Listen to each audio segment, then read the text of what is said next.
PJFM. Apa kabar semua? Semoga semua dalam keadaan sehat ya. Kita kembali lagi hari ini ya di edisi Senin 19 Februari 2024 di acara Ops Obrolan Pagi STEMSI. Nah, hari ini di sebelah saya Nia. Jadi sudah ada kedatangan narasumber kita. Itu adalah Ibu Luhdita Widyastuti SPD selaku Kabeng Teknik Elektronika. Halo Bu Dita. Hai, halo, selamat pagi. Aduh, suka ya kalau misalnya udah pagi-pagi kita ngobrol ketemu sama ibu cantik ya. Bagi saya juga nggak mau kalah cantik gitu kan. Oke, nah Ibu Dita apa kabar? Baik, hari ini baik. Meskipun cuaca mendung, tetap semangat. Waduh, ya mendung panas gitu aja ya. Jadi kayak suhu tubuh kita itu naik turun gitu ya. Tapi semoga sahabat teknika semuanya harus semangat gitu ya. Semua selalu membara gitu setiap hari. Oke, Ibu Dita. Jadi Ibu Dita ini adalah Kabeng Teknik Elektronika di SMK Negeri 3 Singaraja. Nah, mari kita dengarkan dulu Ibu Dita gimana nih selaku kabeng perempuan ya di STEMSI. Biasanya ini kita udah lihat kabeng-kabengnya itu laki-laki gitu kan. Nah, sekarang kita ketemu sama kabeng perempuan. Gimana Bu Dita? Coba ceritakan gimana sih suka dukanya mungkin ya, atau kegiatan Ibu kabeng ini di TE gimana di SMK Negeri 3 Singaraja. Oke, terima kasih atas kesempatannya nih ya. Pertama ingin saya sampaikan dulu bagaimana jalan ceritanya sampai saya ada di teknik elektronika, karena secara basic saya bukan orang elektro. Kalau basic saya S1 biologi. Kemudian S1 biologi. Kemudian saya ikut program keahlian ganda itu di tahun 2017 dan menyelesaikannya di tahun 2018.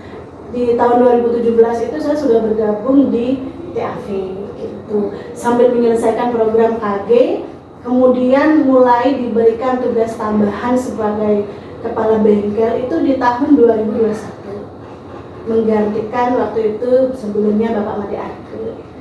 Jadi kalau berbicara tugas ya sebagai kepala bengkel itu pada intinya kita menata dan mengelola bahan dan peralatan praktek yang ada di bengkel sehingga bisa dimanfaatkan secara optimal dalam proses pembelajaran.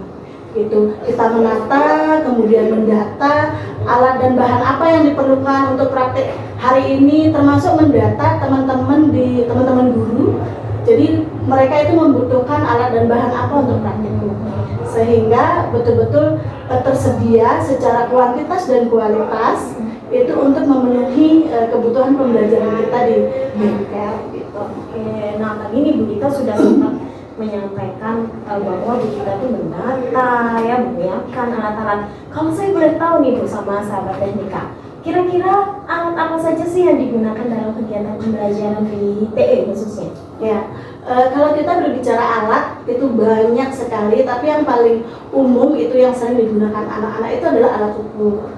Kemudian juga perangkat sound system yang banyak digunakan, kemudian perkakas tangan yang tidak bisa lepas selama proses kegiatan pembelajaran. Nah, dalam kegiatan penyiapan dan pendataan alat dan bahan saya juga dibantu oleh tolmen yang setiap saat membantu. Selain menata alat dan bahan, kami juga kepala bengkel bertanggung jawab untuk menyiapkan ruangan belajar. Jadi ruangan lingkungan bengkel tetap bersih dan nyaman untuk belajar. Sehingga setiap ruang kami di bengkel TAV itu punya PIC masing-masing. Juga ada daftar piket.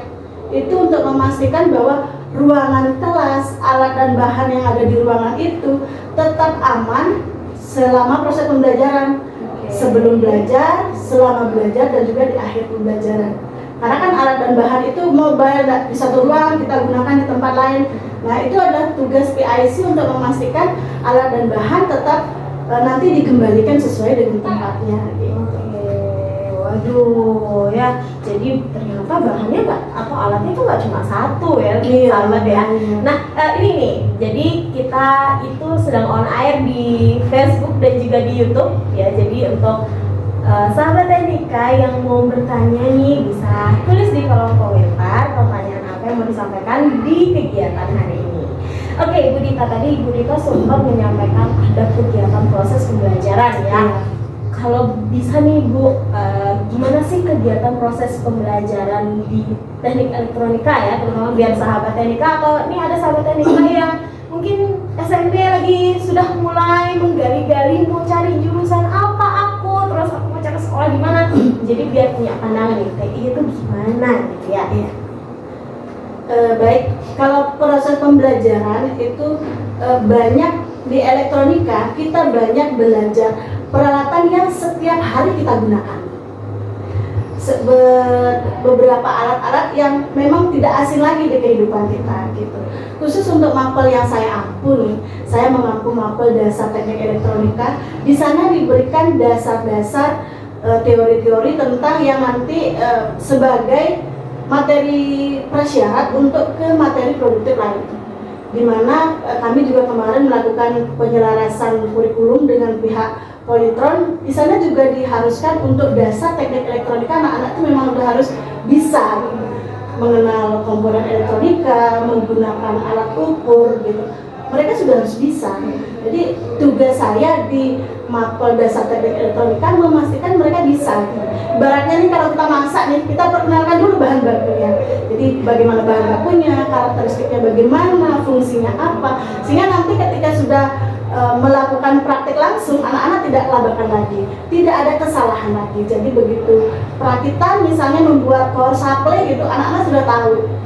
Kemudian anak-anak juga kita libatkan, kita kan ada apa namanya teaching factory-nya itu tentang sound system.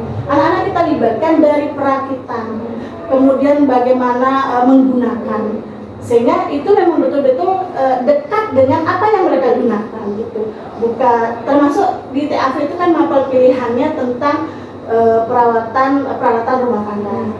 Itu ada home appliance, jadi kita mengajarkan dari peralatan rumah tangga yang sederhana sampai yang kompleks termasuk AC.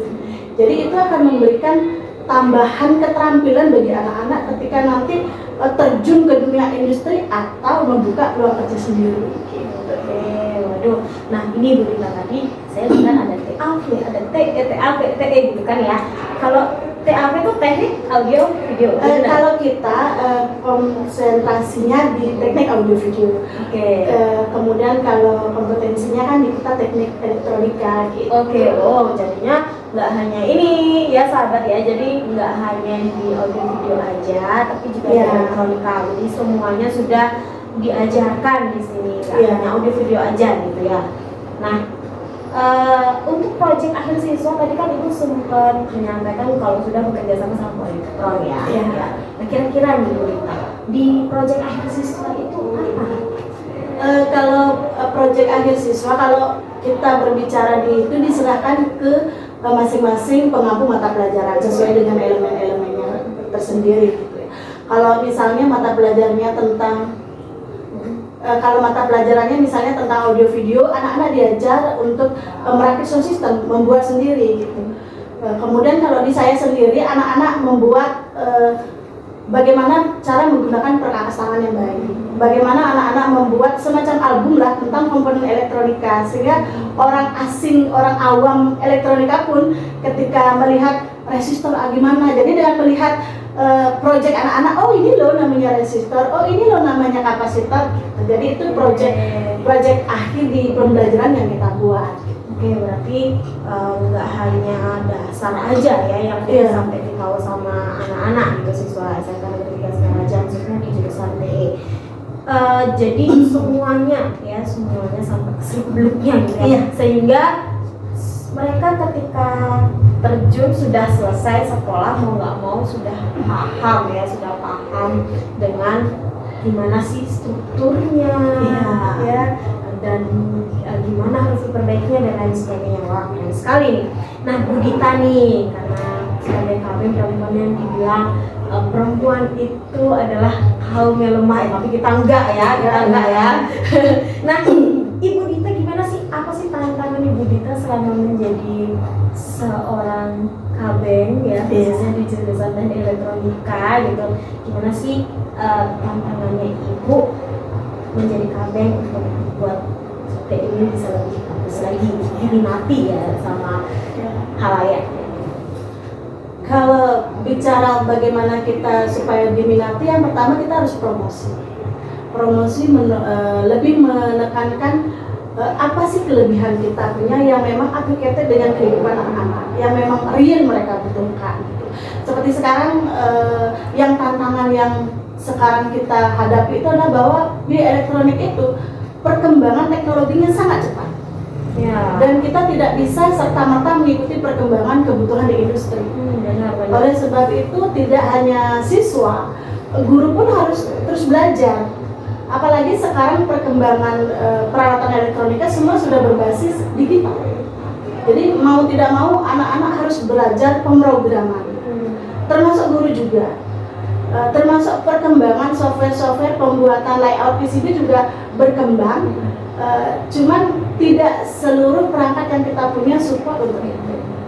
Jadi pelan tapi pasti kita harus belajar mengikuti perkembangan dunia industri, kebutuhan pasar di luar. Karena kan target kita ketika anak-anak nanti lulus dari sini, mereka memang bisa mengerjakan itu sesuai dengan tuntutan pasar yang ada di luar. Jadi mau tidak mau ya anak belajar, kita juga harus belajar. Nah itu ya, jadi yang belajar itu nggak hanya siswa aja ibu kita ya, tapi sebagai seorang guru pun juga harus belajar, sehingga industri juga belajar, siswa belajar, semuanya belajar. Apalagi perkembangan zaman sekarang sangat cepat sekali ya. Apalagi handphone sekarang yang saya tahu nih, dengan handphone harga 2 juta, 1,5 juta aja udah bisa dapat HP yang bagus, lebih canggih gitu ya. Nah makanya sekarang semuanya saling berebut gitu, menjadi lebih baik. Benar banget. Terus harapan ibu kita apa nih untuk jadi ke depannya? Kalau harapannya semakin diminati, kemudian kebutuhan peralatan terutama ya, peralatan praktik itu sudah bisa mengakomodasi satu siswa satu alat. Kalau bahan sampai saat ini sudah terpenuhi sih. Kemudian kita lebih gencar promosi sehingga nanti jumlah siswa yang kesini itu semakin banyak. Kemudian untungnya kita sudah ada kerjasama dengan beberapa industri, di mana salah satu klausulnya adalah mengizinkan untuk ada siswa magang dan guru magang. Jadi itu adalah kesempatan dan peluang yang baik untuk kita mengupdate kemampuan kita di bidang perkembangan elektronika. Itu untungnya. Jadi dengan begitu perkembangan teknologi elektronika yang ada di luar mampu kita adaptasi meskipun belum bisa sepenuhnya kan. Benar banget ya sahabat ya. Jadi wah pokoknya nggak usah ragu deh kalau misalnya mau ke jurusan teknik elektronika gitu ya. Jadi kayak promosi ini ya. Tapi ini ini adalah sebuah informasi nih bagi adik-adik SMP ya, sahabat Suara Teknika yang pengen bingung gitu mau cari jurusan apa, apalagi pengen gabung di SMK Negeri 3 Singaraja. Teman-teman nggak usah khawatir, bisa sambil nonton semua informasi apapun tentang jurusan itu semua sudah ada di YouTube, di Facebook ya. Jadi ini adalah juga menjadi salah satu aja informasi untuk kalian semua gitu. Nah, Ibu Dita nih, gimana nih kira-kira harapannya Bu Dita nih ya?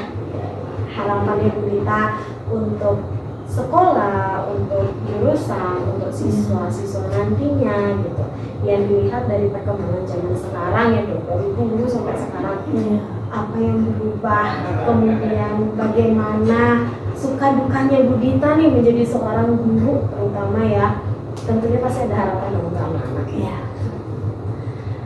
Kalau yang menjadi harapan utama, anak-anak tidak hanya kompeten di bidang pembelajaran tapi juga memiliki sifat yang baik, juga memiliki karakter yang baik.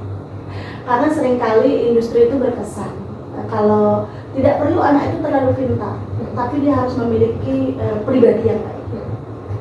Karena apa? Siswa yang pintar tapi pribadinya tidak baik itu kurang efektif dibandingkan dengan anak-anak yang kalau kita bicarakan secara skill mungkin belum memenuhi, tapi dia memiliki kemauan untuk belajar terus dan belajar terus. Pada waktunya dia pasti akan terampil. Karena kalau kita berbicara keterampilan itu latihan yang sangat penting.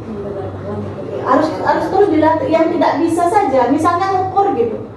Kalau sekarang nggak bisa, 2 kali nggak bisa, 3 kali pasti bisa. Tapi kalau orang sekarang bisa tapi tidak pernah dilatih, sementara alatnya terus berkembang, bakal keteteran juga. Jadi intinya anak-anak itu, harapan saya ke depan anak semakin minat untuk memanfaatkan banyak waktu untuk terus berlatih, memanfaatkan fasilitas yang ada di bengkel untuk belajar terkait dengan elektronika. Karena kami tidak menutup waktu di luar jam pembelajaran. Jika anak-anak masih mau berlatih, memanfaatkan fasilitas bengkel, peralatan yang ada, kami persilahkan. Kami siap mendampingi. Kapanpun mereka mau belajar, kami siap. Ya, benar banget ya. Jadi kalau misalnya untuk perkembangan zaman sekarang nih, ya, perkembangan zaman sekarang, pintar itu adalah poin plus teman-teman. Ya, sahabat ya. Jadi poin plusnya itu adalah pintar gitu. Yang perlu digali itu adalah kita harus menggali keterampilan kita. Niat dulu dimunculin, niat dulu dimunculin, kemauan dulu. Jadi nggak hanya sekadar, aku mau sekolah nih gitu. Tapi aku malas nih mau ngapain, ya udah mending bobok di rumah aja gitu kan. Jadi kaum rebahan, tapi kalau jadi kaum rebahan menjadi apa nanti say, ya kan? Nah, iya bener banget itu Bu Dita. Oke, jadi itu tadi ya yang sudah kita obrolin sama Bu Dita. Jadi kalau saya ambil poin pentingnya adalah kalian di TE ini nggak usah ragu. Kenapa? Karena kalian itu akan selalu didukung dan akan melihat apa sih perkembangan elektronika itu ke depan. Dan tenang aja sahabat teknika, semuanya di sini guru-guru kalian, teman-teman kalian ini semuanya belajar untuk mengikuti perkembangan zamannya. Jadi nggak usah merasa nanti mereka bisa nggak ya, aku bisa nggak ya gitu. Nggak usah, karena kita semua sama-sama belajar gitu ya. Jadi nggak usah ragu mau gabung di TE. Ayo yang suka nih bongkar pasang rakit-rakit ya, bongkar pasang rakit-rakit gitu, silahkan ayo bisa gabung di TE. Dan ingat, poinnya adalah kalian nggak perlu pintar, tapi kalian harus bisa menggali keterampilan kalian agar menjadi orang yang pintar nantinya. Ya, pintar itu poin plusnya. Menggali keterampilan itu adalah hal yang harus dikembangkan gitu. Kalau sudah ada kemauan, pasti akhirnya akan menjadi lebih baik lagi. Oke, terima kasih banyak Bu Dita sudah mau bincang-bincang nih gitu ya. Terima kasih juga sahabat teknika sudah setia mendengarkan 107,7 FM untuk hari ini. Oke, sampai ketemu di obrolan selanjutnya ya. Semoga teman-teman sahabat teknika semua ketika kembali ke sini semua masih dalam keadaan sehat. Terima kasih semuanya.